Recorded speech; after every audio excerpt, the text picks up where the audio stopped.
Halo guys, balik lagi bareng gue Ryan di channel Serbuk Marimas.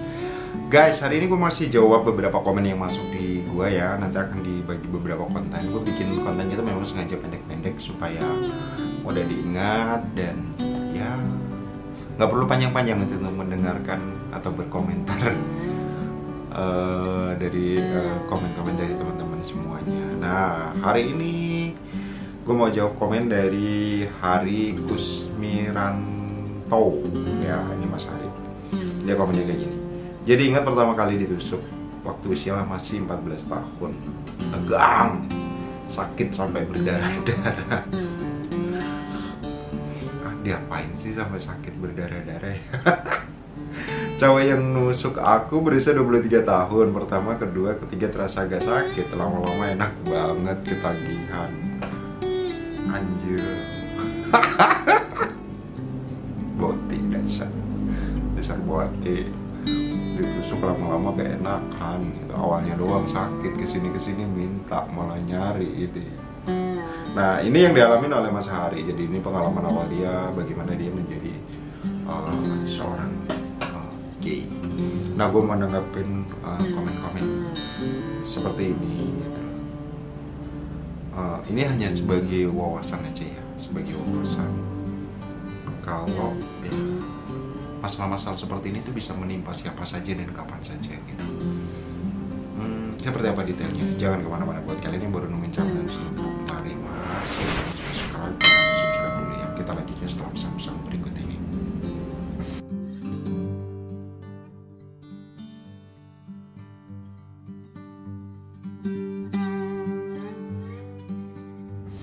Oke guys, balik lagi bareng gue Ryan. Guys, mengenai hal tersebut, itu adalah salah satu penyebab kenapa seseorang bisa menjadi seorang gay ataupun menjadi seorang LGBT.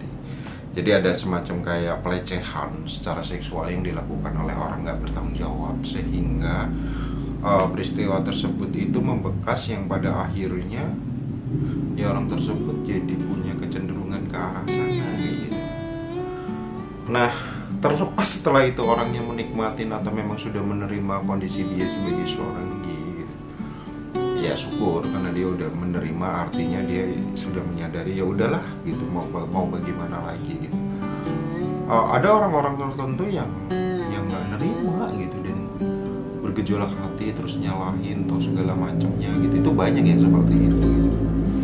Nah, kalau dari gue pribadi, apa yang disampaikan masnya ini ya itu semacam kayak statement dia bahwa salah satu penyebab yang menyebabkan seseorang menjadi seorang gay itu adalah trauma akibat karena apa ya, pelecehan seksual yang awalnya itu ya seperti itu gitu, tapi lama-lama ya masalahnya adalah kenapa diterusin gitu.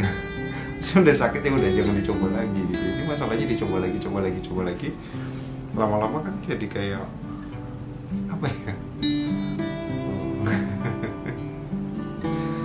ya lama-lama apa sih, gue mau ngomong susah banget dah. Gak loh, maksudnya gini deh, kalau awal kan masih perawan gitu, masih sakit gitu. Kalau udah sering gitu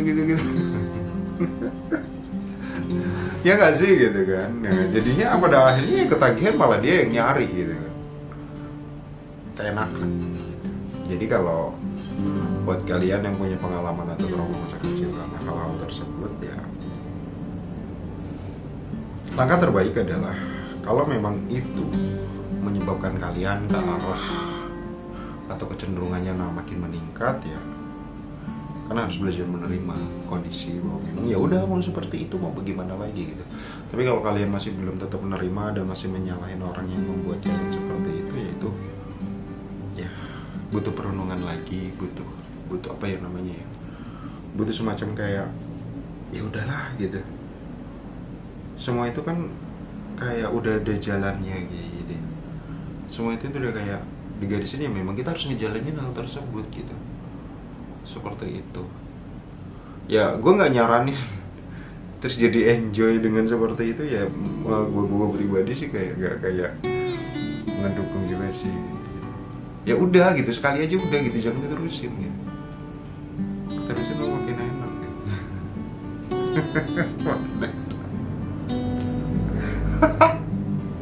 Jangan diterusin gitu loh. Ya udah, kamu cukup sekali aja, jangan pernah nyobain lagi gitu. Ini masalahnya kamu penasaran nyobain lagi yang lama-lama drop.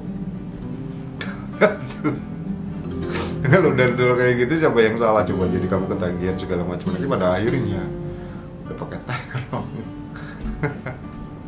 jangan diterusin. Jadi buat kalian yang pernah ngalamin, gue ulangin lagi ya Pak, pernah ngalamin trauma kecil seperti itu, ya ada baiknya untuk tidak meneruskan atau untuk mencoba lagi. Kenapa? Karena nanti kalian akan makin enjoy dan kalian akan makin menikmati.